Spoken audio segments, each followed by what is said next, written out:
สบายดีตอนเช้าท่านผู้ชมที่เคารพสบายดีท่านผู้ชมที่เคารพตอนท่านผู้ชมเข้าสู่การรายงานข่าวเช้าอรุณใหม่จากห้องข่าวโทรภาพแห่งชาติข่าวเช้าวันจันทร์วันที่25พฤษภาคม2026ข่าวภาคนี้พบกับโฆษกพันงานสุธิพงศ์พร้อมด้วยข้าพเจ้าสุริวัลย์พลเยี่ยมสบายดีตอนเช้าสบายดีตอนเช้าพันงานเจ้าเช้า มื้ วั อน นี้ จันทร์เช้าวันจันทร์ก็เชื่อได้ว่าในตอนเช้าของมื้อนี้หลายๆท่านที่กำลังรับชมรายการข่าวเช้ากับพวกเราก็หลังจากรับชมข่าวแล้วก็จะเดินทางไปปฏิบัติหน้าที่เวียกงานเช่นเดียวกับบรรดาน้องๆนักเรียน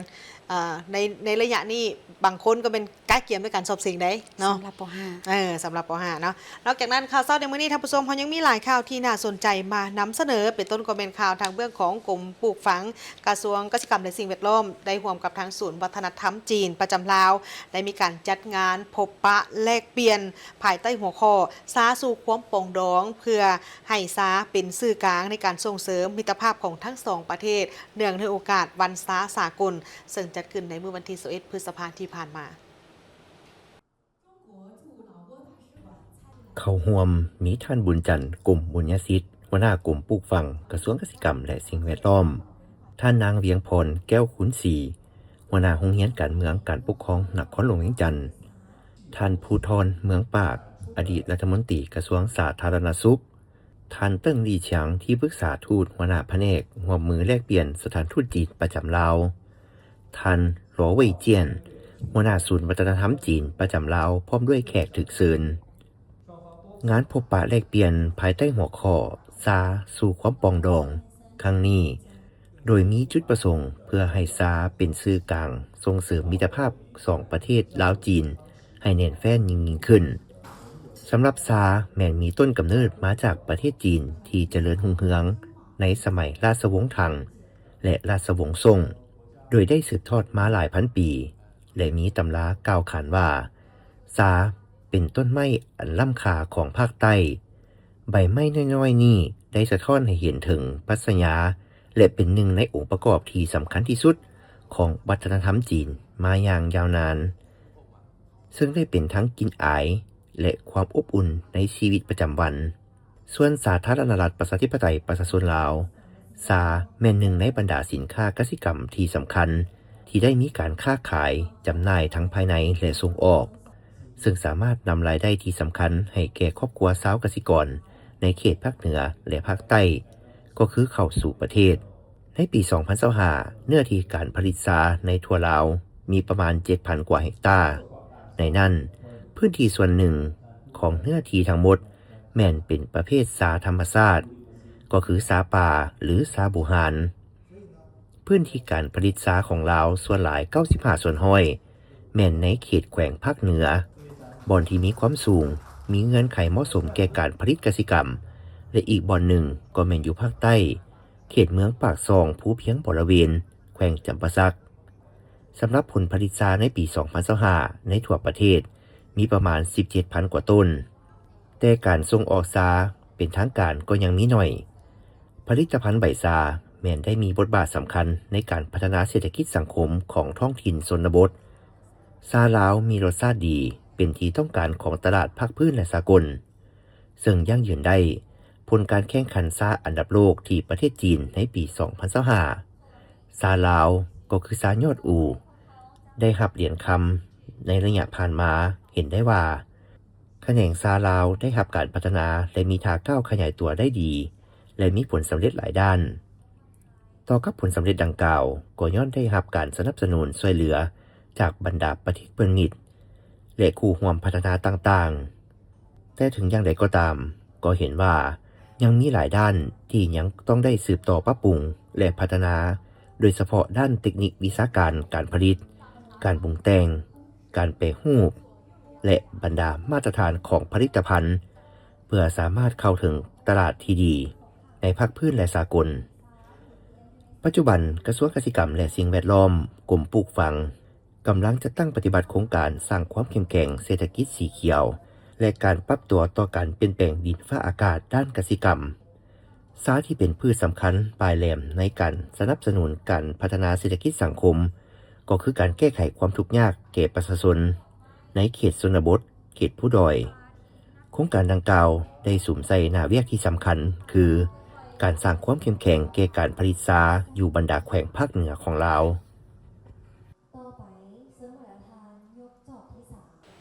ในตอนเช้าวันที่22พฤษภาคม2026ที่ผ่านมาที่คณะโฆษณาโฮมศูนย์กลางภาคได้จัดพิธีเปิดขบวนการคำนับหับต้อนกองประชุมใหญ่ผู้แทนสมาชิกพรรคครั้งที่ 6 ขององค์คณะพรรคคณะโฆษณาโฮมศูนย์กลางภาคที่จะไขขึ้นในมม.นี้สหายสาครพรหมราชคณะพรรคห้องหัวหน้าคณะโฆษณาคมศูนย์กลางพรรคได้กล่าวว่ากองประชุมใหญ่ขององค์คณะพรรคในครั้งนี้เป็นเหตุการณ์การเมืองที่สำคัญเพื่อเป็นการสรุปตีราคาคืนการจัดตั้งปฏิบัติมติกองประชุมใหญ่ครั้งที่ 5พร้อมทั้งถอดถอนบทเรียนและกำหนดทิศทางหน้าที่ในต่อหน้าบนจิตใจเพิ่มทวีบทบาทการนำพาขององค์คณะพรรคยกสูงจิตใจเอกราชเป็นเจ้าตนเองตั้งหน้าสร้างการหันเปลี่ยนใหม่ในเวียกงานโฆษณาอบรมไปสู่คุณภาพใหม่ที่แข็งแรงเพื่อให้ไทยขบวนการดังกล่าวนี้ได้รับผลสำเร็จอย่างเป็นรูปธรรมขึ้นตื่มอีกทุกภาคส่วนที่ขึ้นกับคณะโฆษณาคมศูนย์กลางภาคต้องสุ่มใส่6เวียกงานสำคัญที่วางออกอย่างเข้มงวดเข้าร่วมกิจกรรมในครั้งนี้มีคณะพรรคต่างหน้าจาก14กรมกองที่ขึ้นกับคณะโฆษณาคมศูนย์กลางภาคกิจกรรมประกอบมีการประดับประดาการอนามัยรวมและอื่นๆเจ้าวันนี้ก็โอกาสดีที่พวกเรากาเกียมี 2-3 จุดประสงค์เนาะในการเปิดกระบวนการต้อนรับกองประชุมใหญ่ตัวแทนสมาชิกพรรคครั้งที่ 6 ขององค์คณะพรรคคณะโฆษณาคมพวกเราที่จะได้จัดขึ้นในมม.นี้เนาะอันที่ 2 ก็เพื่อกาเกียมคณะต้อนกองประชุมมีงานชื่อในอนาคตเนาะซึ่งว่ามี2จุดประสงค์ภายหลังเปิดพิธีกระบวนการต้อนรับกองประชุมเนี่ยแล้วพวกเราจะได้มีกระบวนการออกแห่งงานหรือว่ากิจกรรมต่างๆคอยเป็นระยะไปเนาะแต่นี่ฮอดกองประชุมใหญ่ครั้งที่ 6 ของพวกเรานี่จะได้เฮ็ดหลายกิจกรรมโดยเฉพาะแม่น1กิจกรรมถามตอบกิจกรรมสัมภาษณ์กิจกรรมแข่งขันเรื่องงานเฉพาะหลายอันเนาะที่พวกเขาจะต้องได้พร้อมกันสร้างกระบวนการฟดฟื้นเพื่อคำรับตอนกองประชุมใหญ่ครั้งที่ 6พวกเราให้มีจิตใจม่วนซื่นให้มีบรรยากาศในการให้เหตุงานโดยเฉพาะแม่นตลอดระยะ5 ปีผ่านมามันพวกเขาสร้างผลงานได้อย่างแดเนาะนับแต่กองประชุมครั้งที่ 5 ครั้งที่ 5 ผ่านมานับแต่ปี 2021-2025 แล้วก็ครั้งที่ 6 นับแต่ปี 2020-2030 พวกเขาจะตั้งปฏิบัติอย่างแดเนาะในบรรดา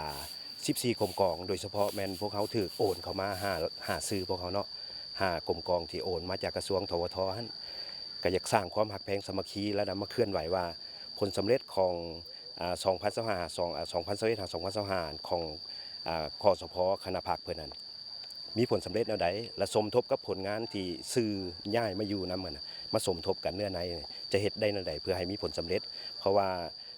ทางคณะพรรคคณะนำคสพนี่เพิ่นคาดหวังว่ากองประชุมนี้ต้องให้มีความฟดฟื้นแล้วก็มีความสามัคคีแล้วก็มีผลสำเร็จยิ่งใหญ่กว่าเก่าเพราะว่าสื่อนี่เป็นสื่อที่เป็นกองน้ำหน้าในการโฆษณาเนาะเพราะนั้นพวกข้าพเจ้านี่รู้สึกดีใจหลายที่ได้เข้ามาร่วมและได้คนขวายอยู่บรรดาสื่อนี่นะและทั้งวิทยุโทรภาพข่าวสารหนังสือพิมพ์ภาษาต่างประเทศประชาชนและกรมสื่อเองเนาะหนังสือพิมพ์ประชาชนและกรมสื่อเองก็ได้ร่วมมือกันเนาะพันขยายทิศชี้นำของหันเทิงเพื่อให้จุดประสงค์และคาดหมายของกองประชุมได้สำเร็จตามระดับคาดหมายและก็มีเนื้อในสมบูรณ์แล้วก็ได้ผลสำเร็จอย่างแท้จริงเห็นผลในการจะตั้งปฏิบัติตัวจริงและวิสัยทัศน์ที่จะปฏิบัติต่อหน้าก็ให้มีลักษณะแบบรูปธรรมที่สุดรูปธรรมในที่นี้หมายถึงว่าทุกภาคส่วนกรมกองต้องได้ร่วมมือกันตัวจริงได้เห็นท่าแท้พฤติกรรมแท้ๆว่าพวกเขาเฮ็ดนี่ตามเนื้อในตามจุดประสงค์นี่ได้ละบ่หันบ่ได้ต้องมาแลกเปลี่ยนกันคืนว่าสิเฮ็ดแนวใดจังสิให้ได้ตามเนื้อในจิตใจที่คันถึงมอบหมายให้พวกเขาแล้วพวกเขาก็เฮ็ดมาตามลำดับจนฮอดมื้อนี้ละจะมีพิธีเปิดขบวนการเป็นทางการเพราะว่ามันยับจ่อมอเข้ามาในมือประชุมแล้วเพราะท้ายเดือนนี้เพิ่นจะจัดกองประชุมใหญ่ของพวกเขาเจ้าการเปิดขบวนการในครั้งนี้นอกจากเป็นการสร้างขบวนการในการคำนับหับต้อนกองประชุมใหญ่ผู้แทนสมาชิกพรรคครั้งที่ 6 ขององค์คณะพรรคคณะโฆษณาคมศูนย์กลางพรรคที่จะไก่ขึ้นในมม.นี้แล้วยังเป็นการแสดงถึงความเชื่อมั่นและความไว้วางใจต่อการนำพาของพรรคพร้อมทั้งเป็นการปลุกระดมบรรดาพนักงานสมาชิกพรรคในการสืบต่อความสามัคคีพัฒนาเวียกงานโฆษณาคมศูนย์กลางพรรคให้บรรลุผลสำเร็จตามคาดหมาย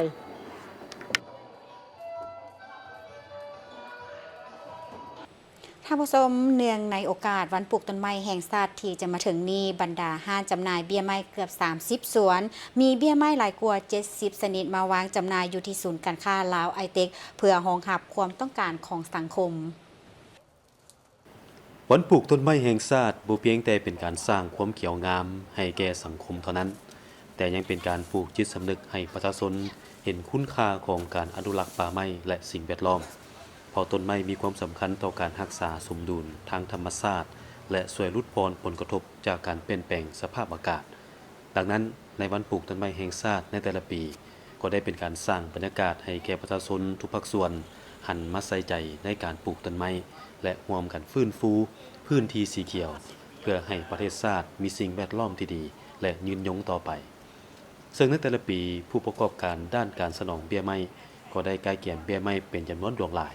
เพื่อให้เพียงพอต่อความต้องการโดยเฉพาะปีนี้บรรดาผู้ประกอบการด้านการสนองเบี้ยไม้เกือบ30ส่วนได้นำเอาแนวพันธุ์หลายกว่า70ชนิดในนั้นประกอบมีไม้ประดับไม้กินหมากไม้อุตสาหกรรมและไม้อื่นๆมาวางจำหน่ายอยู่ศูนย์การค้าลาวไอเต็กโดยมีราคาเริ่มแต่ 20,000 กีบหา 1 ล้านกีบเขามาเตรียมต้นไม้ต่างๆจากสวนเฮาแล้วก็มีหลากหลายห้างที่เขามาร่วมอยู่ในงานเพราะว่าเตรียมวันที่1 เดือน 6วันปลูกต้นไม้แห่งชาติเนาะประจำปีทุกๆปีทางสวนเฮาก็จะมาบางแสดงอยู่ที่งานแต่ว่าปีนี้เพิ่นจัดอยู่ไอเต็กแต่ละปีเพิ่นจะจัดอยู่น้องไฮแผนกกสิกรรมเนาะก็เลยว่าปีนี้มารวมศูนย์กันอยู่นี่แล้วปีนี้มาเนาะอยู่สวนเฮาก็จะมีเบี้ยไม้ต่างๆที่ว่ามาบางจำหน่ายเป็นต้นคือหมักม่วงหมักมีสีดาละมุดลำไยหมักเผาหมักเกี้ยงหมักนาวถือว่าแบบมีหลากหลายนอกจากนั้นแล้วบรรดาห้างต่างๆจะมีพวกต้นไม้ประดับหลายสิ่งหลายอย่างถือว่าคันแบบว่าผู้ใดมักหักในเรื่องธรรมชาติหรือว่าเรื่องปลูกต้นไม้ก็มาหม่องเดียวก็ถือว่าได้ครบเจ้าโอ้มาวางขายนี่โบมาตั้งแต่วันที่1 เดือน 5ฮอดวันที่1 เดือน 6ก็คือขึ้นได้ขายดีอยู่ เบี้ยไม้อยู่ห้านเฮาคือว่าเป็นหลักไม้อุตสาหกรรมไม้ดูแดงไม้ดูลายทั้งหมดนี่บ่าประมาณ 4,000 ปลายกว่าต้นเฮากาใส่ว่าบางเดือนต่ำสุดของเฮาแม่นอยู่ 5,000 หา 30,000 โดยหา 30,000 ต้นเฮาจะเป็นฟาร์มเฮามีอยู่75ไร่75ไร่แต่เฮาแยกออกมาอีก36ไร่ก็คือเฮ็ดไม้กินหมากอีก75ไร่ก็คือไม้ประดับโดยสมมุติว่าไม้ประดับเนาะเฮาจะเฉลี่ยของเฮามัน 18,000 ขึ้นไปถ้าว่าเป็นไม้กินหมากก็คือหมักนาวเนาะเฮาจะส่งปกติเขาจะขาย60 70เขาจะส่งอยู่นี่แค่35 32ถ้าว่าเอาหลายก็มันไปลงกับเจ้าของฟาร์มพิเศษอีกราคาหนึ่งการขายเบี้ยไม้ในระยะนี้บ่เพียงแต่สร้างรายได้ให้แก่ผู้ประกอบการเท่านั้นแต่ยังเป็นส่วนหนึ่งในการส่งเสริมให้ประชาชนหันมารักษาสิ่งแวดล้อมเพิ่มพื้นที่สีเขียวและร่วมกันอนุรักษ์ป่าไม้ให้มีความยืนยงสำหรับการวางจำหน่ายเบี้ยไม้แม้จะดำเนินไปฮอดวันที่1 มิถุนายน 2026ก็คันเขามาซื้อต้นมะเขียบซื้อมะม่วงเขียวเสวยเขาซาวสวนไม้ซาวดินไม้แล้วเขาสิลองไปปลูกเบิ่งเขาสิเอาไปเบี้ยไม้ไปปลูกคิดว่าเท่ามาเด้อันนี้เขาก็บ่ซื้อหลายซื้อแนวละ30 40ต้นบักม่วงบักนาวซื้อเบี้ยดอกแค่ขาวแล้วก็ต้นอยู่บ้านเมืองน้อยแล้วพามาก็ได้ปลูกเบี้ยม่วงเบี้ยมียังครบอยู่มีบ่ทุกเบี้ยได้กินมากหมดแล้วพวกลิ้นไม้ยังมีหมดแล้วพวกปลายไม้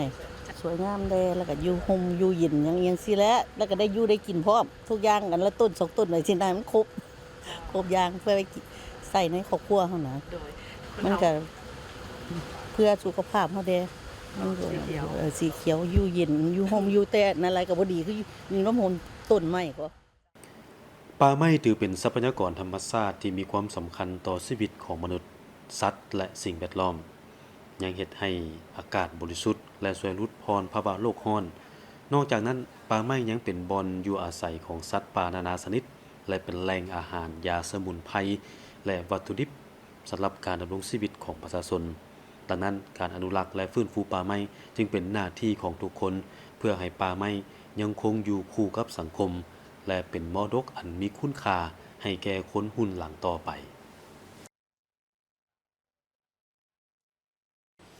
ท่านผู้ชมที่เคารพสำหรับศกศึกษา 2025-2026 นี่ทั่วเมืองจันทบุรีนครหลวงวิจันทร์มีนักเรียนสั้นประถมป .5 ทั้งหมดแม่น 1,450 คน เป็นหญิง720 คน โดยได้แบ่งออกเป็น 4 ศูนย์สอบเสงและมีอยู่59ห้องสอบเสงมีวิชาสอบเสงทั้งหมดแม่น3วิชาโดยมีทางคณะกรรมการทั้งหมดแม่น358 คนซึ่งจะจัดการสอบเสงอยู่ในระหว่างวันที่26ถึงวันที่27พฤษภาคมนี้ในตอนเช้าของวันที่22พฤษภาคม2026อยู่โรงเรียนเลี้ยงเด็กอนุบาลประถมและมัธยมศึกษาสมบูรณ์จอมคำเมืองจันทบุรีนครหลวงวิจันทร์ห้องการศึกษาธิการและกีฬาเมืองจันทบุรีได้เปิดการสอบเสียงจบสั้นป .5 ทรงเรียน 2025-2026 โดยการเข้าร่วมของทานนางสุดสดาคณะประจำภาคเมืองจันทบุรีอาจารย์ท้องดีแก้วมีไซ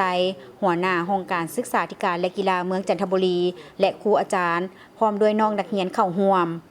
อาจารย์ท้องดีแก้วมีไซได้กล่าวว่าทั่วเมืองจันทบุรีมีโรงเรียนประถมศึกษาทั้งหมด37แห่งโรงเรียนประถมศึกษาของรัฐ13แห่งในนั้นมีโรงเรียนมูลประถม2แห่งมีโรงเรียนประถมศึกษาที่เข้าร่วมการสอบเสียงทั้งหมด35แห่งโรงเรียนประถมศึกษาของรัฐ13แห่งมีนักเรียนเข้าร่วมสอบเสียงทั้งหมด 1,450 น้องแบ่งออกเป็น4ศูนย์สอบเสียงคือโรงเรียนประถมศึกษานาให้เดียวมีนักเรียนเข้าร่วมสอบเสียงทั้งหมด246น้องหญิง117น้องมีห้องสอบเสียงทั้งหมด10ห้องโรงเรียนประถมศึกษาเวียนยูมีนักเรียนสอบเสียงทั้งหมด412น้องหญิง221น้องมีห้องสอบเสียงทั้งหมด17ห้องสอบเสียงโรงเรียนประถมศึกษาจอมคำมีนักเรียนเข้าสอบเสียงทั้งหมด295น้องหญิง137น้องมีห้องสอบเสียงทั้งหมด12ห้องและโรงเรียนประถมศึกษานิรดามีนักเรียนเข้าสอบเสียงทั้งหมด497น้องหญิง245น้องมีห้องสอบเสียงทั้งหมด20ห้องมีจำนวนวิชาสอบเสียงทั้งหมด3วิชาคือวิชาหัดแต่งวิชาเขียนถ้วยบวกถามตอบและวิชาคณิตศาสตร์มีคณะกรรมการสอบเสียงทั้งหมด358คนซึ่งจะเสียงในระหว่างวันที่26-27พฤษภาคม2026เฮาก็ได้ผ่านบรรดากฎระเบียบต่างๆของคณะกรรมการรับผิดชอบการสอบเสียงยามห้องสอบเสียงกวดบทสอบเสียงตลอดฮอดระเบียบการของนักสอบเสียงก็คือน้องนักเรียนทั้งหมดพวกเขาเนาะได้เลือกเอาศูนย์โรงเรียนมส.จอมคำนี้เป็นศูนย์ที่ว่าเปิดการสอบเสียงก็ย้อนว่าศูนย์ดังกล่าวนี้เป็นใจกลางของทั้ง4ศูนย์นั้นแล้วก็มีความพร้อมในการจัดพิธีเปิดในมื้อนี้ก็ขอแสดงความขอบใจนำผู้บริหารโรงเรียนทุกท่านแสดงความขอบใจนำผู้อำนวยการโรงเรียนทุกๆแห่งทั้ง35แห่งและกรรมการทั้งหมดข้าพเจ้าเนาะในการสอบเสียงในครั้งนี้ก็อยากฝากถึงผู้ปกครองนักเรียนบรรดาท่านที่มีส่วนเกี่ยวข้องสังคมต่างๆนี้ก็ให้ช่วยเหลือสำหรับการศึกษาของพวกเราก็คือแนะนำลูกหลานของท่านนั้นให้เอาใจใช้ในการค้นคว้าห้ำเฮียนเพื่อกะเกี่ยมการสอบเสียงเทื่อนี้ให้มันประสบผลสำเร็จพร้อมกันนั้นก็ขอแสดงความขอบใจนำครูอาจารย์ทุกท่านทั่วเมืองจันทบุรีที่ให้ความรู้นักเรียนและนำพานักเรียนปฏิบัติการเรียนการสอนจนประสบผลสำเร็จและตามตำราของกระทรวงศึกษาที่ได้วางไว้อย่างครบถ้วนมาฮอดปัจจุบันศูนย์สอบเสียงแต่ละศูนย์มีความเกี่ยมพร้อมห้อยส่วนห้อยบ่ว่าจะเป็นสถานที่จอดรถห้องสอบเสียงครูอาจารย์ที่ยามห้องสอบเสียงและอื่นๆส่วนโรงเรียนประถมศึกษาจอมคำมีโรงเรียนประถมเข้าร่วมสอบเสียงอยู่ศูนย์แห่งนี้ทั้งหมด12โรงเรียนคือโรงเรียนประถมดอนแดงหนองทาห้วยหงหนองปิงสุขสวัสดิ์พานาหลักคำมณีไซหวงเข้าสอนนาลินบุตรธิดาและโรงเรียนประถมวิทยาโรงเรียนจอมคำนี่ได้เป็นศูนย์สอบเสียงของสั้นป .5 ทุกๆปีของเมืองเนาะย้อนว่ามีความสะดวกหลายอย่างเนาะทางเข้าก็สะดวกสบายแล้วก็เฮ็ดให้การสัญจรไปมาได้ง่ายข้าพเจ้าก็รับเป็นศูนย์ให้เพิ่นทุกๆศกเรียนเนาะก็ตั้งแต่เปิดศกเรียนมาพุ่นแหละ18-19 ปีอยู่นี่ละได้เป็นศูนย์สอบเสียงให้ห้องการศึกษาเมืองอีกศูนย์นึงเนาะ ฉะนั้นหลายเรื่องการเข้าการออกก็แม่นพวกเขามีความพร้อมแล้วก็ชำนาญแล้วเนาะในการจัดศูนย์สอบเสียงนี่ก็ถือว่าบ่พบข้อยุ่งยากมีข้อสะดวกมีหลายอย่างเนาะทางห้องการเพิ่นก็ไว้เนื้อเชื่อใจแล้วก็ให้นักเรียนมาอยู่ในศูนย์สอบเสียงนี้มีจำนวน12โรงเรียนเฮ็ดให้มันมีความสะดวกสบายในโรงเรียนอ้อมข้างเนาะโรงเรียนอ้อมข้างพ่อแม่ผู้ปกครองมาส่งก็สะดวกสบายจะการเตรียมพร้อมทางด้านสถานที่ของพวกเฮานี่ก็แม่นเตรียมพร้อมเนาะเตรียมพร้อมมีความสะดวกสบายทั้งหมดเนาะโดยห้องเรียนก็เตรียมพร้อมเนาะจำนวน12ห้องเฮาก็เตรียมพร้อมแล้วก็มีห้องกรรมการมีห้องรับแขกเนาะสำหรับคณะกรรมการอนุกรรมการพวกเฮามีเตรียมพร้อมเรียบร้อยเนาะและการคณะกรรมการเข้ามาอยู่ศูนย์สอบเสียงแห่งนี้ก็พวกเฮาก็เลี้ยงเข้าทุกๆคาบในการสอบเสียงหั่นเนาะก็เนื่องจากว่าก็เห็นใจเนาะการค่าครองชีพของครูอาจารย์ก็แพงโรงเรียนก็เลยเฮ็ดอาหารรวมให้ทั้ง2คาบเนาะทั้ง2คาบทั้ง2มื้อสอบเสียงแล้วก็มีอาหารว่างเนาะอาหารของพวกเฮานี่แม่นมีเตรียมพร้อมไว้ให้นักสอบเข้ามาบ่ได้ออกตอนสวยเนาะพวกเฮาจะบ่ให้ออกจะให้อยู่ในนี่แล้วผู้ปกครองก็บ่ได้มารับเพราะว่าพวกเฮามีอาหารเฮ็ดใหม่ๆให้แบบทุกๆมื้อที่เฮ็ดให้โรงเรียนนักเรียนของพวกเฮากินนี่แหละเจ้าขอฝากหาผู้ปกครองเนาะและนักสอบเสียงทั้งหมดขอให้เอาใจใส่ปฏิบัติโมงเวลา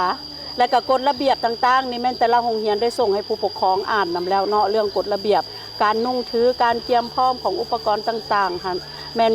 ทางเมืองเพิ่นมีกฎระเบียบออกมาไว้ให้แล้วพวกเฮาก็ส่งให้ผู้ปกครองแล้วเนาะตั้งแต่อาทิตย์แล้วผู้ปกครองอ่านฮู้จักแล้วว่าระเบียบการนุ่งถือแนวใดเนาะเพราะว่ามันจะมีอยู่ในระเบียบเบิดเนาะจุดประสงค์ในการเปิดการสอบเสียงในครั้งนี้ก็เพื่อเป็นการติดตามกวดกาและประเมินผลต่อการบริหารคุ้มครองโรงเรียนสามัญศึกษาในทั่วเมืองจันทบุรีโดยเฉพาะแม่นการเรียนการสอนการปฏิบัติโครงการหลักสูตรของการปฏิบัติ3ข้อแข่งขันที่กระทรวงศึกษาธิการและกีฬาวางออกให้ปรากฏผลเป็นจริงสมาคมอุตสาหกรรมพัฒนาการปลูกพืชทางเลือกทดแทนแขวงยุนนานได้เปิดงานวางแสดงผลสำเร็จการปลูกพืชทางเลือกทดลองประจำปี 2026 ระหว่างวันที่20 หาที่ 23 พฤษภาคม 2026 ที่ศูนย์การค้าเวียงจันทน์เซ็นเตอร์งานวางแสดงผลสำเร็จการปลูกพืชทางเลือกและการพัฒนาการผลิตสินค้าเกษตรกรรมลาวจีนยุนนานประจำปี 2026ได้เปิดขึ้นอย่างเป็นทางการที่ศูนย์การค้าเวียงจันทน์เซ็นเตอร์นครหลวงเวียงจันทน์โดยมีท่านนางจันทครบัวรพันธ์รองรัฐมนตรีกระทรวงเกษตรกรรมและสิ่งแวดล้อมท่านนางหูเฮาจิงเลขาธิการสมาคมอุตสาหกรรมพัฒนาการปลูกพืชทางเลือกทดแทนแขวงยุนนานสาธารณรัฐประชาชนจีนและพันเอกจันทรเงืองคำใสหัวหน้ากรมกวดกาและควบคุมยาเสพติดกระทรวงป้องกันความสงบเข้าร่วมงานวางแสดงดังกล่าวเป็นการเฉลิมฉลองผลสำเร็จอันพ้นเด่นในการปลูกพืชทางเลือกและเป็นการยืนยันถึงการร่วมมืออันแน่นแฟ้นระหว่างลาวและจีน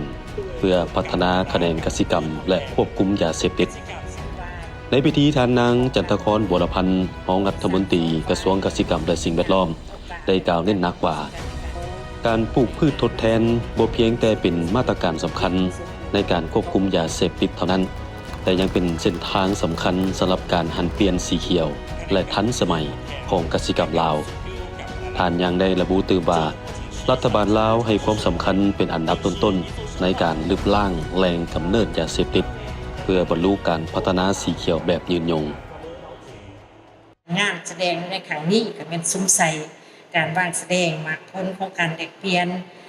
บทเรียนในการร่วมมือทางด้านแขนงการซึ่งเป็นวิธีอันสำคัญในการสรุปตีราคาหมากพ้นที่อยากมาหลายในยามผ่านมาแล้วก็เป็นการลงลึกการร่วมมือทางด้านกสิกรรมลาวจีนและกระสางไทยแห่งในการยกระดับแขนงการซึ่งจัดขึ้นถือเวลากระถือความหมายอย่างลึกซึ้งในอิงใส่จุดเริ่มต้นแห่งการพัฒนานี้พวกเขาก็มีความหวังอย่างยิ่งที่จะได้ลงลึกการร่วมมือกับฝ่ายจีนทุกด้านเนาะโดยเฉพาะอันที่1ก็เป็นบ่อเรื่องรักษาหมากพ้นการปลูกพืชทดแทนที่ว่าสร้างได้สกัดกั้นยาเสพติดให้เข้มแข็งหมายความว่าสืบต่อขยายขนาดเรียกว่ายกสูงคุณภาพหรือประสิทธิภาพของการปลูกพืชทดแทนให้ต่อเนื่อง ดยเฉพาะก็แม่นได้ปรับปรุงเว้าเรื่องรูปแบบพัฒนาเป็นวิสาหกิจฐานการผลิตหรือว่าบวกให้ครอบครัวด้วยการตลาดว่าการผลิตหยังก็ต้อง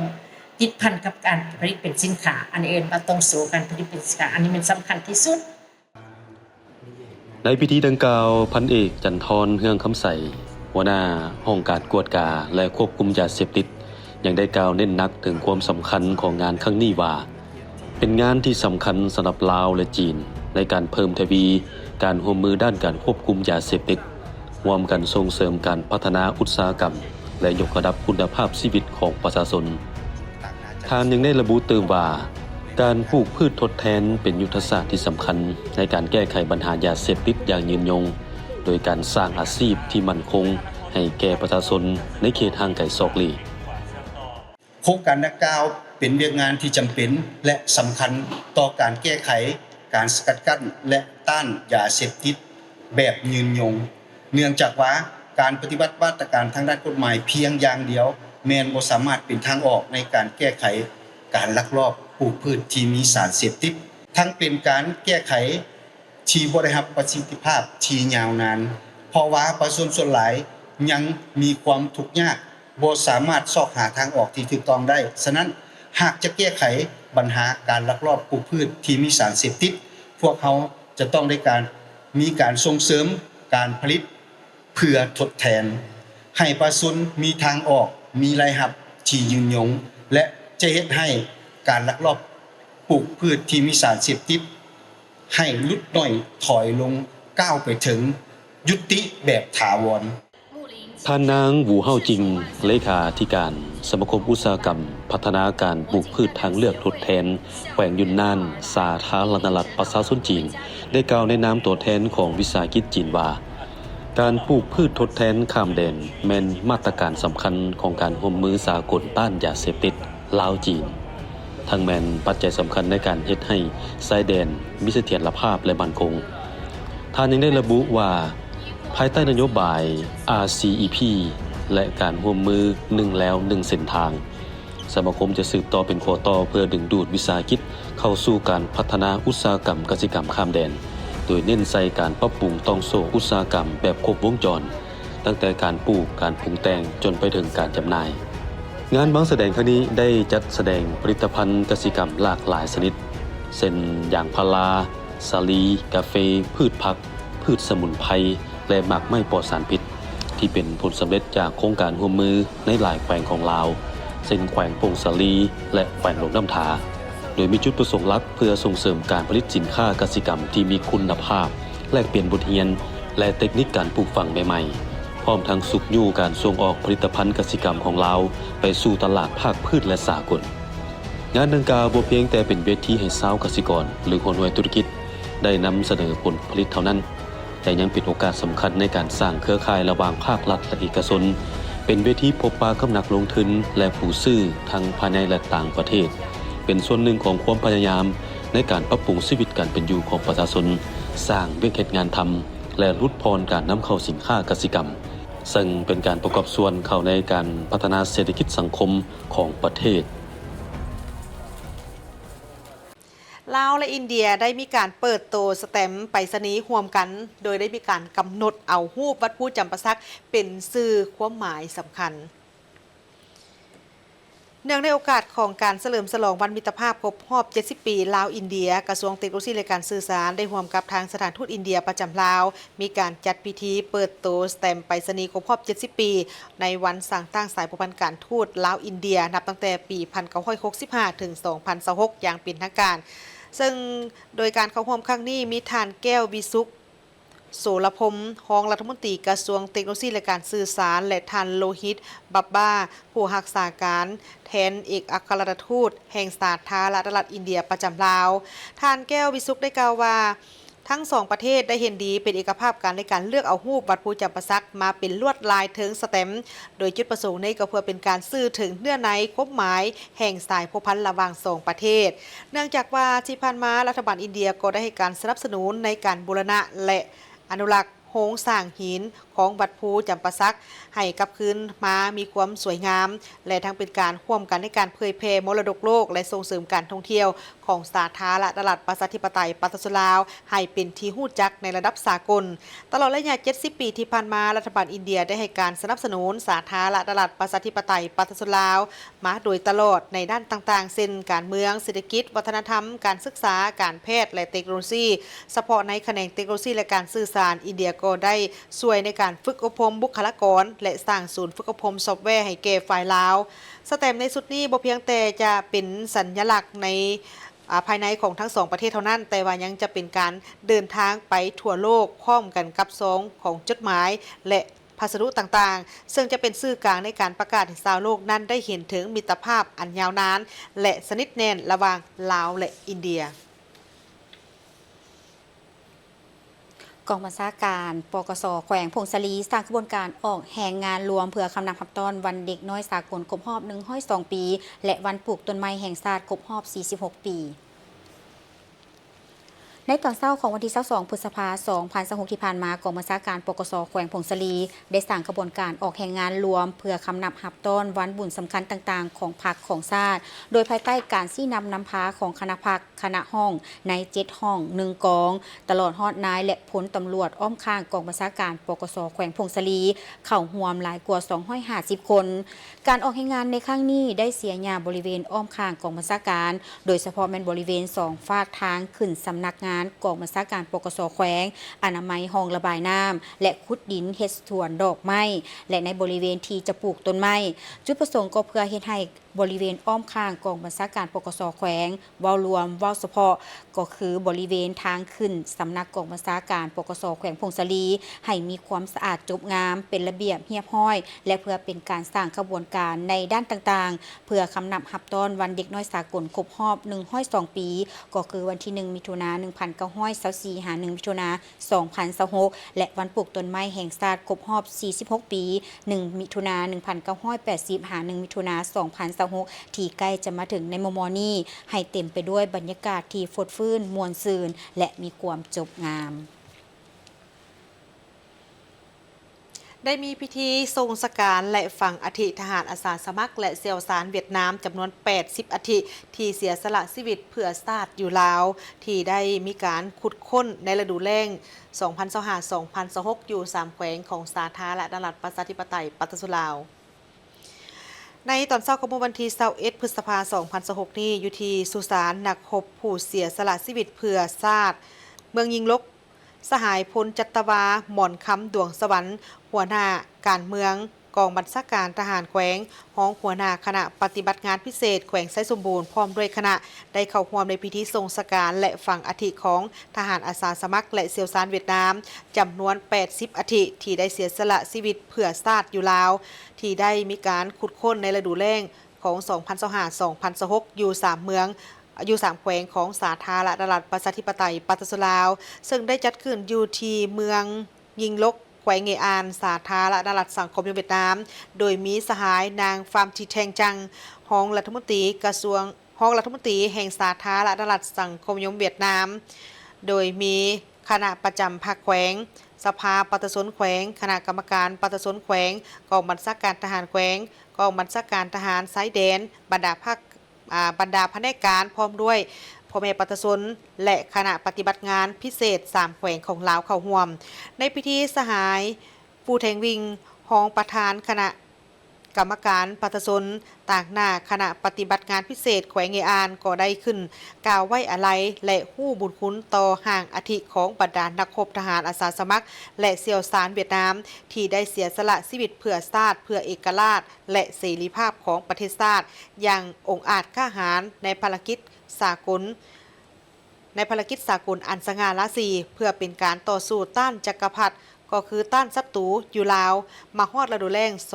2025-2026 โดยมีการร่วมมือกันของทางคณะปฏิบัติงานพิเศษแขวงเงอานสมทบกับทาง3แขวงของลาวก็คือแขวงเวียงจันทน์แขวงเสียงขวางและแขวงไซสมบูรณ์ได้มีการซอกค้นและกู้เอาห่างอัฐินักรบวีรชนและเซียวซานเวียดนามได้จำนวน80อัฐะและ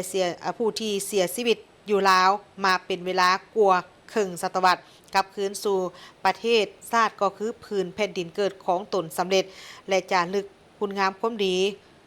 บุญคุณของบรรดาทหารอาสาสมัครและบรรดาเสี่ยวซานของเวียดนามไปสู่กาลนานจากนั้นบรรดาผู้แทนของทั้งสองฝ่ายและประชาชนของเวียดนามก็ได้ขึ้นวางพวงมาลาจุดธูปเทียนไว้อาลัยต่อดวงวิญญาณของบรรดานักรบอาสาสมัครและบรรดาเสี่ยวซานของเวียดนามและฝั่งห่างอธิของบรรดานักรบตามพิธีทั้งศาสนาของเวียดนามอย่างสมเกียรติ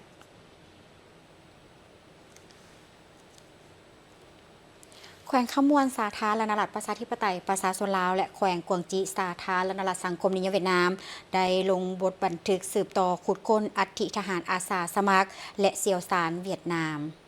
อยู่ที่ห้องว่าการแขวงขมวนได้มีพิธีลงนามบทบันทึกการร่วมมือสืบต่อซอกหาขุดค้นและมอบส่งอัฐินักรบทหารอาสาสมัครและเสี่ยวซานเวียดนามที่เสียสละชีวิตในปางสงครามอยู่ลาวกับคืนประเทศในฤดูแล้งศกปี 2026-2027 ต่างหน้าลงนามโดยท่านเดชศักดามณีคำรองประธานคณะกรรมการปกครองแขวงหัวหน้าคณะปฏิบัติงานพิเศษแขวงขมวนฝ่ายลาวและท่านเลวันบ่าวรองประธานคณะกรรมการประชาชนแขวงหัวหน้าคณะปฏิบัติงานพิเศษแขวงกวางจีฝ่ายเวียดนามเนื้อในบทบันทึกทั้งสองฝ่ายได้เห็นดีเป็นเอกภาพในการสืบต่อร่วมกันรักษามูลเสือฮัดแน่นความสามัคคีมิตรภาพประสานสมทบในการปฏิบัติหน้าที่ซอกหาขุดค้นอัฐินักรบทหารอาสาสมัครและเสี่ยวซานเวียดนามที่เสียสละชีวิตอยู่พื้นที่แขวงขมวนเพื่อนำเอากลับคืนประเทศและส่งสการอยู่ประเทศเวียดนามให้ถูกต้องตามระเบียบของกองทัพสร้างเงื่อนไขอำนวยความสะดวกให้แก่กองปฏิบัติงานพิเศษ589กองบัญชาการทหารแขวงกวางจีสืบต่อปฏิบัติตามแผนการซอกหาขุดค้นอัฐิทหารอาสาสมัครและเสี่ยวซานเวียดนามที่เสียสละชีวิตที่แขวงขมวนในฤดูแล้งศกปี 2026-2027 ซึ่งสุ่มใส่บรรดาเมืองคือมหาไซยมราชไซบัวทองบัวละพาและบรรดาตัวเมืองอื่นๆของแขวงขมวนประสานสมทบกับบรรดาเมืองในการโฆษณาเผยแพร่ปลุกระดมขนขวายประชาชนสนองข้อมูลคุมฝังศพหับประกันความปลอดภัยช่วยเหลือยามสุกเสริญและปิ่นปัวพยาธิให้แก่พนักงานนักรบของกอง589ในเวลาเจ็บเป็นเกิดอุบัติเหตุในระยะที่ปฏิบัติหน้าที่ในแขวงขณะปฏิบัติงานพิเศษ2แขวงมีหน้าที่ชี้นำบรรดาแผนกการแขนงการและท้องถิ่นทุกขั้นปฏิบัติให้ดีเกี่ยวกับระบอบทางด้านนโยบายต่อผู้ที่ได้รับการแต่งตั้งโดยกงจากอำนาจการปกครองให้เข้าร่วมในการประสานสมทบสำรวจเก็บกำข้อมูลและซอกหาขุดค้นอัฐินักรบทหารอาสาสมัครและเสี่ยวซานเวียดนามและประชาชนผู้ที่ได้สนองข้อมูลชี้บอกจุดของคุมฝังศพนักรบอยู่พื้นที่แขวงขมวนให้ถูกตามระเบียบกฎหมายของสาธารณรัฐสังคมนิยมเวียดนามทั้งสองฝ่ายได้ให้คำมั่นสัญญาจะหัดแน่นความสามัคคีและปฏิบัติตามเนื้อในบทบันทึกอย่างเข้มงวดหากมีปัญหาเกิดขึ้นใหม่จะร่วมกันแลกเปลี่ยนพิจารณาแก้ไขอย่างสอดคล้องและมีประสิทธิภาพ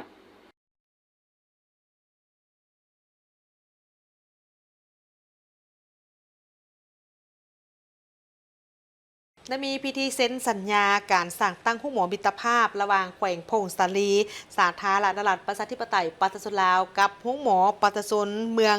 เจียงเซินแขวงยุนนานสาธารณรัฐประชาชนจีนที่ห้องหมอแขวงพงศาลีท่านนางอย่างเย็นเลขาคณะพักหัวหน้าของการสาธารณสุขและสุขภาพเมืองเจียงเซินแขวงยุนนานแห่งสปปจีนพร้อมด้วยคณะทีมงานได้เคลื่อนไหวเหตุเบียกอยู่ห้องหมอแขวงพงศาลีโดยการต้อนรับของท่านดร.คำเพชรจำอุ่นมีไซ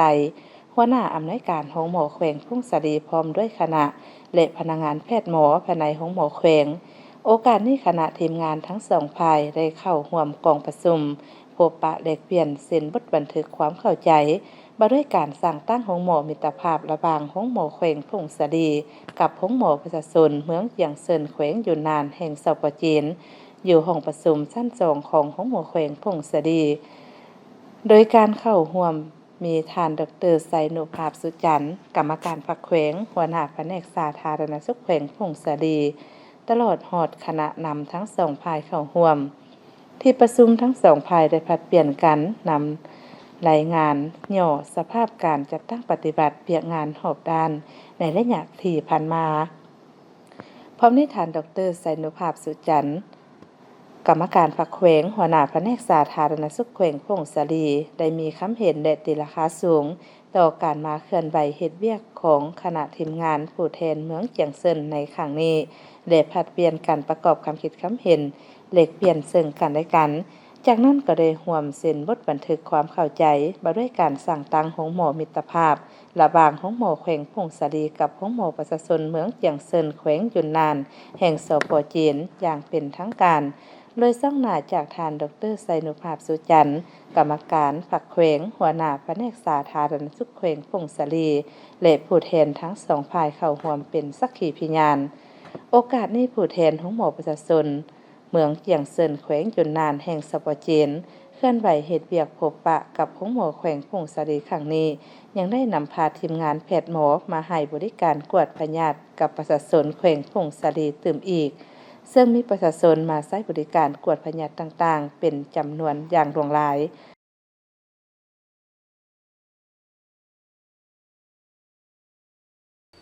เมืองนาหม้อแขวงอุดมไซประกาศการจัดตั้งและมอบหาบหน้าที่ระหว่างคณะสมาชิกสภาประชาชนแขวงสุดที่4และสุดที่5เมืองนาหม้อแขวงอุดมไซได้จัดพิธีประกาศการจัดตั้งและมอบหาบหน้าที่ระหว่างคณะสมาชิกสภาประชาชนแขวง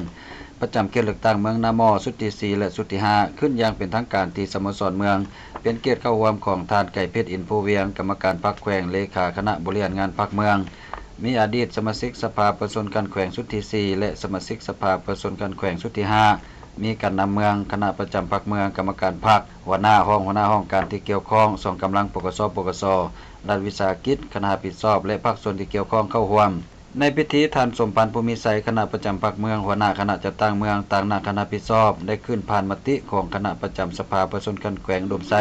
ว่าด้วยการแต่งตั้งบุคลากรประจำเขตเลือกตั้งเมืองนาหม้อซึ่งเห็นดีแต่งตั้งท่านไก่เพชรอินโฟเวียงเป็นหัวหน้าแต่งตั้งท่านนางวิทลาลุนหลอกเขียนเป็นรองหัวหน้าท่านนางมาลัยพันธ์จิตดำรงท่านพันโทคำเปื่อยมณีวงศ์และท่านพันโทนางสมมีไสสงขลาเป็นคณะผ่านมติตกลงว่าด้วยการแต่งตั้งหัวหน้าห้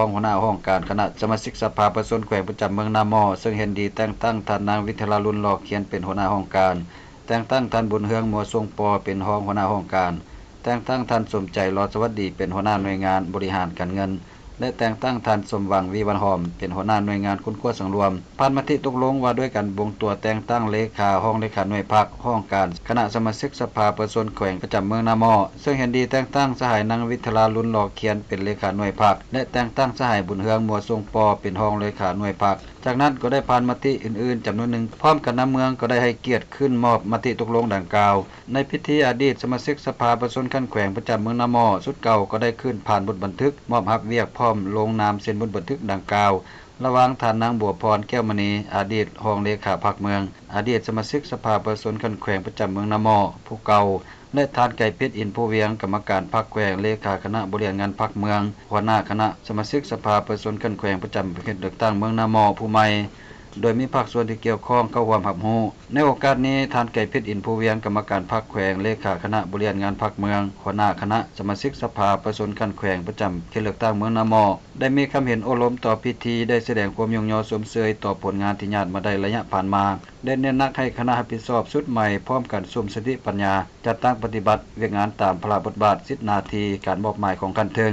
ให้มีผลสำเร็จสืบต่อศึกษาอบรมการเมืองแนวคิดเป็นแบบอย่างที่ดีปรับปรุงแบบแผนวิธีชี้นำวิธีเฮ็ดเวียกปฏิบัติตามหลักการรวมศูนย์ประชาธิปไตยเห็นดีหมู่คณะสร้างความสามัคคีให้แน่นแฟ้นเอาใจใส่เคลื่อนไหวเวียกงานวิชาเฉพาะให้ได้รับการพัฒนา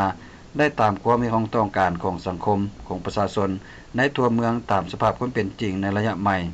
เมืองพนทองแขวงจำปาสักได้ปิดสุดฝึกอบรมกฎหมาย45วันหุ่นที่8ที่สโมสรของเมืองพนทองได้จัดพิธีมอบหับใบหยั่งยืนปิดสุดฝึกอบรมกฎหมายระบบ45วันสุดที่8 ด้วยให้เกียรติเขาร่วมเป็นประธานของทานสอนสวรรค์ศรีวิไลกรรมการพรรคแขวงหัวหน้าแผนกยุติธรรมแขวงจำปาสักมีทานไพศาลอ่อนไส้เวียงประธานคณะกรรมการปกครองเมืองพนทองทานโซวัตสินประเสริฐหัวหน้าของการยุติธรรมเมืองพร้อมคณะมีคณะประจำพรรคเมืองกรรมการพรรคเมืองมีหัวหน้าห้องหัวหน้าของการมีแขกที่ถือเชิญจากภาคส่วนที่เกี่ยวข้องพร้อมด้วยสัมมนากรเขาร่วมในพิธีทานโซวัตสินประเสริฐหัวหน้าของการยุติธรรมเมืองก็ได้ขึ้นผ่านบทรายงานการจัดตั้งฝึกอบรมกฎหมายในระยะการเรียนการสอนผ่านมาซึ่งได้ปฏิบัติดำเนินตามหลักสูตร45วันประกอบมี34วีซ่าและ20หน่วยกิจ148ชั่วโมงแบ่งออกเป็น4กลุ่มวีซ่าก็คือกลุ่มวีซ่าทฤษฎีการเมืองการปกครองกลุ่มวีซ่ากฎหมายกลุ่มวีซ่าเวียกงานยุติธรรมหากฐานและกลุ่มวีซ่าเทคนิคการแต่งเอกสารทางราชการผ่านการเรียนการสอนสามารถประเมินผลการสอบเซ็งจบสั้นได้ทั้งหมด42ฐานยิง11ฐานสามารถจัดประเภทนักศึกษาดีเด่นหอบด่านมี42ฐานยิง11ฐานพร้อมเดียวกันนั้นยังได้มอบใบอย่างยืนและใบหย่องย่อให้แก่นักสัมมนากรเติมอีกได้มีพิธีมอบหับโครงการก่อสร้างชลประทานฝ่ายน้ำล้นห้วยนวลบ้านกระสังกลางเมืองละมามแขวงสีกองโดยการเข้าร่วมของทานขันติศิละวงศาประธานคณะกรรมการปกครองแขวงทานสากลพรประเสริฐประธานกวดกาภาคประธานองค์การกวดการลาดแขวงมีทานบัวไล่วิไลวงศ์ประธานคณะกรรมการปกครองเมืองทานสมเพชรเอิดดาหัวหน้าแผนกกสิกรรมและสิ่งแวดล้อมแขวงมีบริษัทผู้รับเหมาก่อสร้างพร้อมด้วยภาคส่วนเกี่ยวข้องคันแขวงเมืององค์การปกครองและประชาชนบ้านกระสังกลางเข้าร่วมทานสมนิตศรีสุราษฎร์หัวหน้าแขนงชลประทานแผนกกสิกรรมและสิ่งแวดล้อมให้ฮู้ว่าการก่อสร้างชลประทานฝ่ายน้ำล้นห้วยนวลได้เริ่มจัดตั้งปฏิบัติมาแต่ปี 2020โดยแม่นบริษัทซิตี้ไซด์เจริญทรัพย์เป็นผู้รับเหมาก่อสร้างในมูลค่า35ตื้อกว่ากีบซึ่งเป็นระบบหัวงานฝ่ายน้ำล้นแบบสันบางขนาดความกว้างน้ำล้นสันฝาย30เมตรรวมความกว้างประตูระบายทราย 32.6 เมตรยาวตามแนวน้ำ 11.9 เมตรล่วงสูงสันฝาย2เมตรเป็นเบตงเสริมเหล็กนอกนี้ยังมีการก่อสร้างระบบข้องเมืองแม่ MC และระบบข้องเมืองแม่ขัน2 LSC ที่สามารถฮดเนื้อที่ได้ทั้งหมด80เฮกตาร์โดยมีคณะกรรมการลงติดตามกวดกาตีราคาด่านมาตรฐานเทคนิคปฏิบัติสำเร็จห้อยส่วนห้อย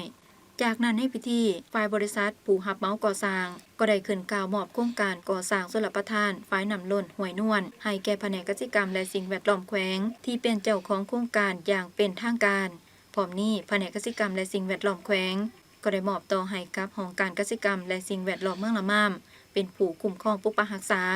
นำใส่ให้สอดคล้องกับกฎหมายชลประทานและให้เกิดประโยชน์สูงสุดแก่ประชาชนโอกาสนี้ทานคันติศิละวงศาประธานคณะกรรมการปกครองแขวงเซกองก็ได้กล่าวมีคำเห็นต่อพิธีว่าชลประทานแม่นปัจจัยตัดสินสีขาดให้แก่การผลิตกสิกรรมซึ่งบ้านกระสังกลางเป็นบ้านหนึ่งที่มีท่าแห้งและมุ่นเสื่อในการเหตุการผลิตผ่านมาชาวเกษตรกรยังพบความยุ่งยากย้อนขาดแคลนน้ำในฤดูแล้งและบ่สามารถควบคุมน้ำในฤดูฝนดังนั้นชลประทานแห่งนี้จึงถูกสร้างขึ้นมาเพื่อตอบสนองความเห็นของต้องการและความมุ่งมั่นปรารถนาของประชาชนโครงการนี้บ่เพียงแต่จะช่วยสนองน้ำให้แก่เนื้อที่ทำการผลิตและปัจจัยอื่นๆแต่ยังเป็นการประกอบส่วนโดยกงเข้าในการแก้ไขความทุกข์ยากยกระดับชีวิตการเป็นอยู่ของประชาชนให้ดีขึ้นตามทิศทางพัฒนาเศรษฐกิจสังคมของภาครัฐวางไว้เทื่อละก้าวแนวใดก็ดีภายหลังสำเร็จในการก่อสร้างและมอบหับอย่างเป็นทางการแล้วภาคส่วนเกี่ยวข้องต้องหีบฮ้อนลงสุกอยู่ชาวเกษตรกรอย่างใกล้ชิดติดแท้พร้อมนี้ก็ต้องสร้างนิติกรรมกฎระเบียบในการนำใส่อย่างสมเหตุสมผลโดยอิงใส่กฎหมายชลประทานเป็นหลักอันสำคัญองค์การปกครองบ้านพ่อแม่ประชาชนต้องได้มีส่วนร่วมในการคุ้มครองปกปักรักษาเพื่อการสมใส่ที่ยืนยงและเกิดประโยชน์สูงสุดแก่ส่วนรวมโอกาสเข้าร่วมพิธีมอบหับครั้งนี้ประธานคณะกรรมการปกครองแขวงได้นำเอาข้าวสารเจ้าจำนวน400 กิโล